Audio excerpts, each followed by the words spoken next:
Darif Taylor, the boys coach for Colts, he actually was in the army and he played for Warwickshire, as we know, and then through that he ended up running the indoor school and doing the youth system. Darif came over, had his trial with Warwickshire, and Warwickshire kept him. His best season, I think, was 48 or 49 when he got a first class 100, and he averaged over 40 with the bat, so he could play. Yeah. But an injury to his shoulder slowed his career, and while he was injured, they got him coaching, and what the then head coach was a guy called Tiger Smith, the ex-Warwickshire and England wicketkeeper. And the rest, as they say, is history. As a coach, he was still probably one of the finest I've ever seen. He made you think. He wanted to see you work it out. He wanted to find if you'd got a cricket brain, hadn't he, Errol? Yeah.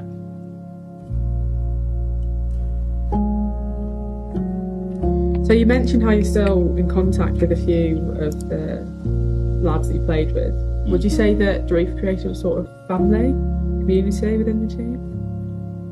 Yeah, well, very much so. As Chris says, you know, we sort of still in contact with a lot of the guys there, and you know, he sort of binds us all together. Okay, obviously, as regards Warwickshire cricket, I'd imagine it's a legacy he's left behind, which is still living on, and you know, it's really great to see. Darif was my first coach at the Warwickshire County Cricket Club. Darif was good, very encouraging, calm, and obviously he played for the county many years before that.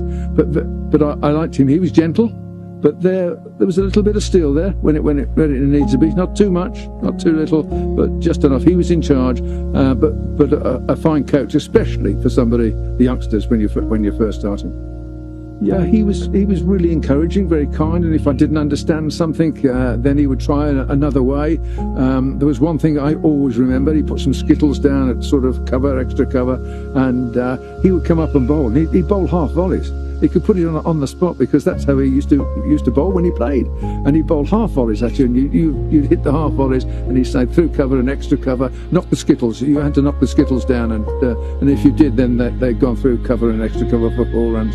And he would spend hours bowling at you until you got it right. Yeah, he made it fun, great fun, really enjoyable. And I think that if ever you wanted to start your career under a coach that would kick you on and keep you in the game and keep you interested and happy and wanted to learn more and go further in the game, Darif Taylor would be the one. I think it was really influential to see a black man who achieved all that he did during his time. Like, he really did. He managed to get himself involved in everything, really, and he broke down so many boundaries for many other black people to come. So I guess I could thank him for being able to be in such a privileged position now, playing with the Central Sparks.